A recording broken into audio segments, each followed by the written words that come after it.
might have a slight purple or blue tinge to it. I think you can see that's a little bit purple.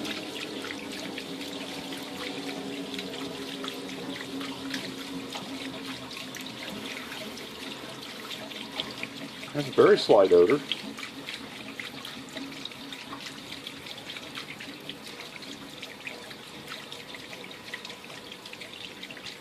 Now, another quality of the solvent that's important is whether parts will flash rust. And what that means is you clean a metal part, and then just from moisture in the air, you get a thin film of rust on the surface of the part, steel and iron parts.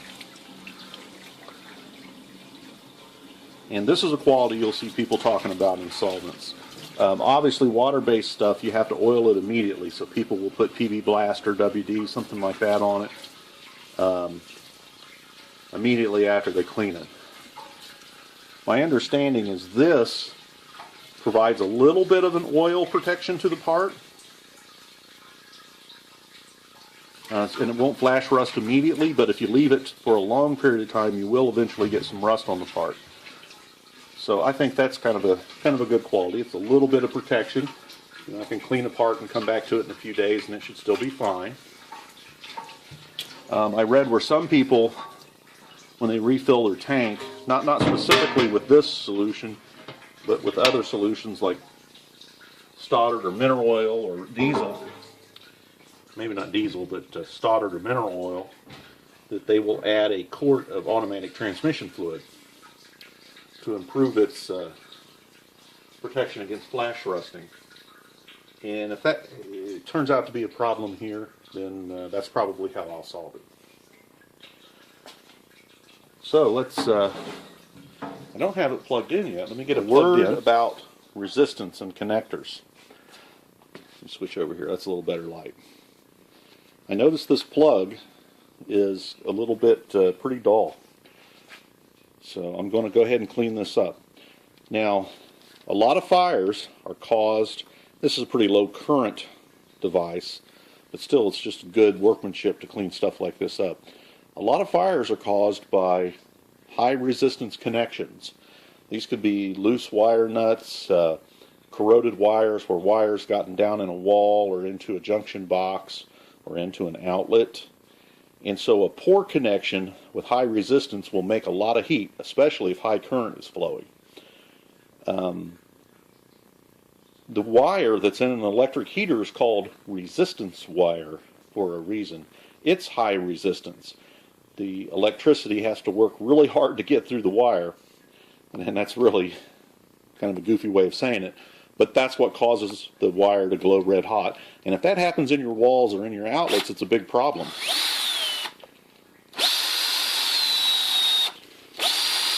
Spirit of recycling, here's a piece of sandpaper that I had in the parts washer.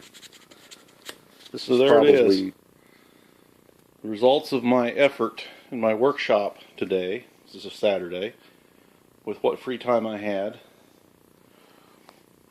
Get solvent drying off the floor. Got solvent back in the barrels here. Got my drum cleaned out. It's hard to believe that little bit of surface rust in there caused that drum to leak. Oh well, I'm going to head off and get a drum liner tomorrow, if I can find one. Should have just done it to begin with. You know, now that I see that it's only $10, hell, I would have bought one for $10 just to not have to mess around with it. And I wouldn't have known if I was getting a good value. Now I know I'm getting a good value. So, we'll get this straightened out and get back to it in the morning. Well, as you can see, poor old me.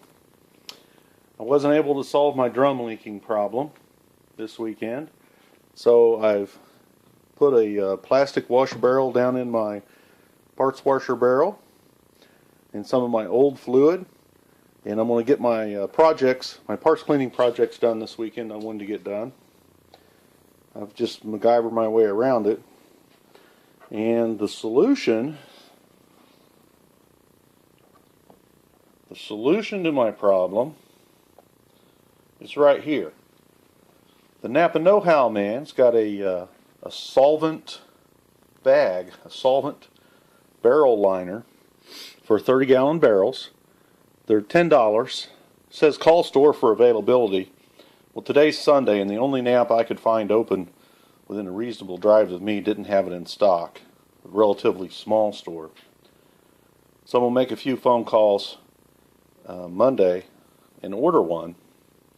And then I'll line my barrel with this bag, and I'll put fluid in, probably just 5 gallons, and then I'll fill the balance up with water, and the fluid will float on top of the water. I had read this recommendation by a number of people. I should have just taken it. I had no idea the bags were only $10 when I was reading about it. I did a little studying about using HDPE, high-density polyethylene, and LDPE, low-density polyethylene, which is the two plastics that garbage bags are made out of. And out of my bushcraft kit, I have a box of 3 mil 55-gallon barrel trash bags. But from what I can tell, naphtha, which is mostly what's in this solvent, will dissolve that plastic in short order. So I'm not even going to bother taking that shortcut. I'll just wait until I can get the proper bag here, and we'll return to this project. So it's tough to get a project done on the weekend. It always seems like you run into something you need, and I just can't find one of these around town on a Sunday, so we'll come back to it. Crafted here. We're back on the parts washing station, and we're in the bottom of the barrel. And look at this sealant here in the barrel. And there was a blob of material here too. And I remember this stuff rinsing out of the barrel when I was cleaning it. Kind of loose gunk, and I just kind of thought that maybe it was gasket material or something from some prior use that was floating down in there. Well, this has leaked before, and someone has sealed it up with something, and it had, the solvent that was in there eventually worked it all loose, and perhaps the debris in the solvent had clogged the existing seepage, whatever it was. And when I cleaned it all up, it disturbed it, and we had the leak that we saw here on the floor. Well, I've got a solution to that, and all the studying I did of this project, the one piece of advice I didn't follow was to get a barrel liner. So here's the barrel liner. I can't figure out what kind of plastic it is. I don't think it is the normal plastics for garbage bags, although it feels like it. But when you look online and you look at the chemical resistance of various plastics, you see that low-density polyethylene and high-density polyethylene, which are the two common things that garbage bags are made out of, those things are not resistant to solvent, and it really only takes hours or a day for them to degrade. Now this is a pretty heavy bag. We'll do a quick measurement here. Yeah, 5.5. So it's a 5 or 6 mil bag.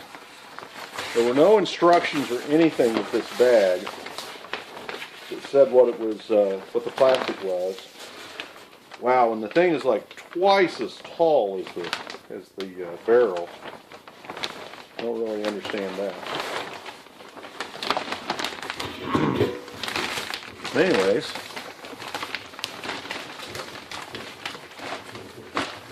forums and things that I read, people recommended using a barrel liner.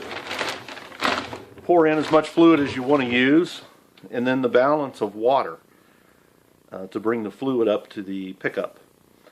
And the debris and rust and junk that you get in the fluid that falls into the water will stay at the bottom of the water. The pump doesn't mix up the water. The water is heavier than the solvent, so the solvent rests on top of the water, and it gives you a separation.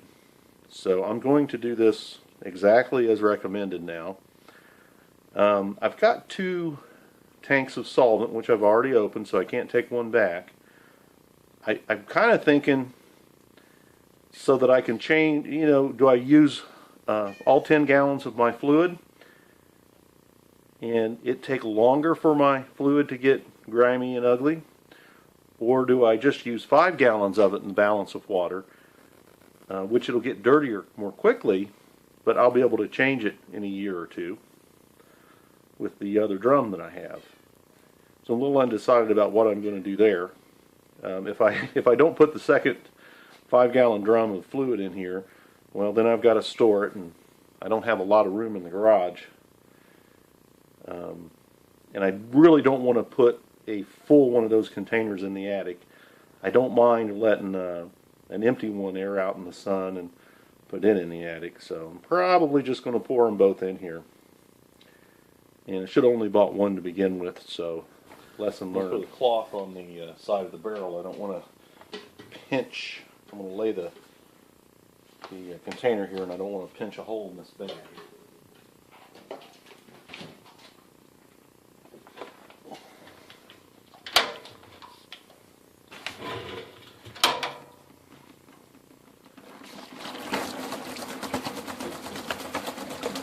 Here we go for round 2.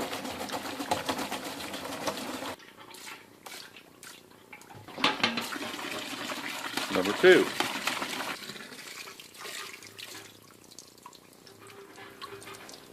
Well, I moved the barrel, and there's no wet spot on the floor. Sure hope there's no pinhole seepages in this bag, or should I say liner. It's about all I can lift.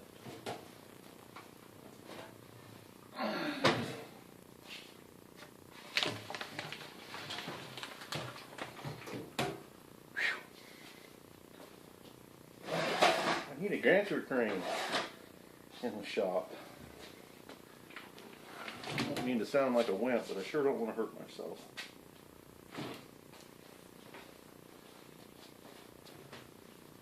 Never any fun to hurt yourself. Alright, let's get you plugged in again. Oh yes, I'm connected to the juice supply. Have to add some water.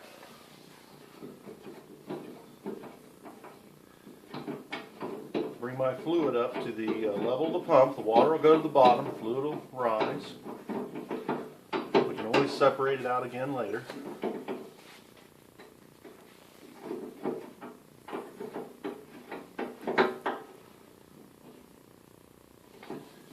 I don't want to tighten that against that bag. That's just the end of the bolt. I don't want a hole in that bag anywhere. Not up here, not down there. Nowhere. Let me fix that. There's a lot of uses for leather.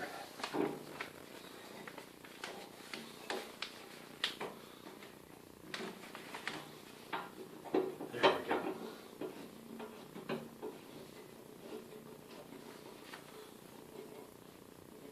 Great. Now we're locked on. Strainer.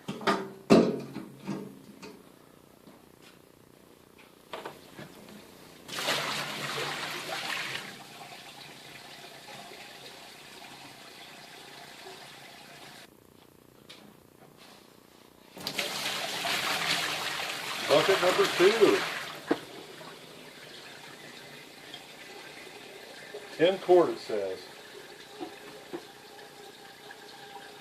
We should have fluid.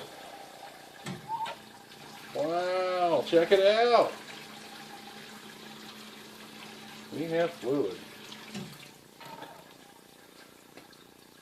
You can see the separation layer in here. There's still water in here. So all the water will eventually end up at the bottom of the fluid. Let's look at the floor. Wow, a dry floor. I don't have my pricey fluid. Actually, this is very inexpensive fluid as fluid goes. Don't have it leaking all over the place.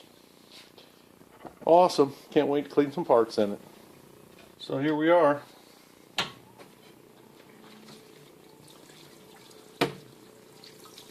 Now these are parts I had soaking in the blue bucket of fluid.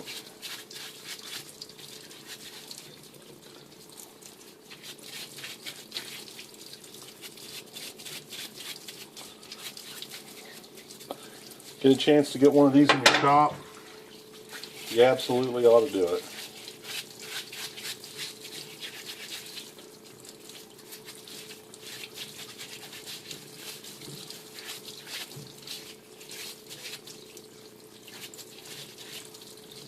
Wow, so nice.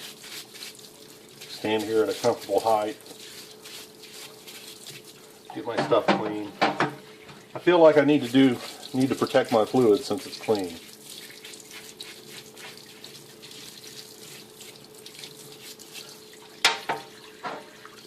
I'm thinking about getting some kind of tray to put in here on one side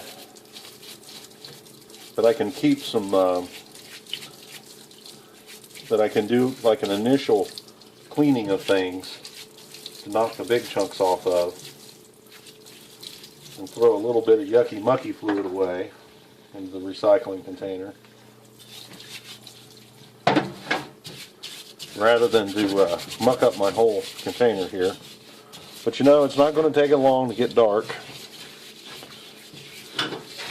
and I'll just have to live with it when it happens.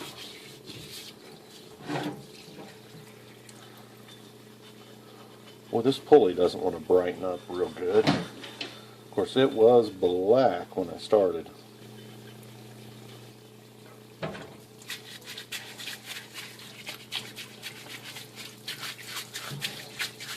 The nice thing about this, I can put a container in here and leave a part soaking.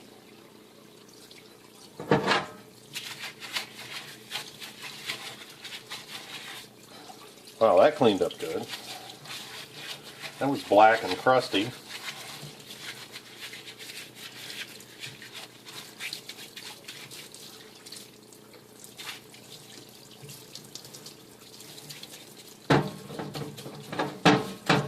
I still have a lot more parts to clean up on the lathe project.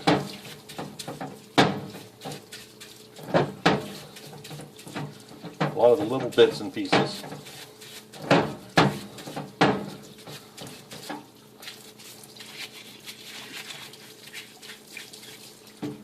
So progress, new tool for the shop.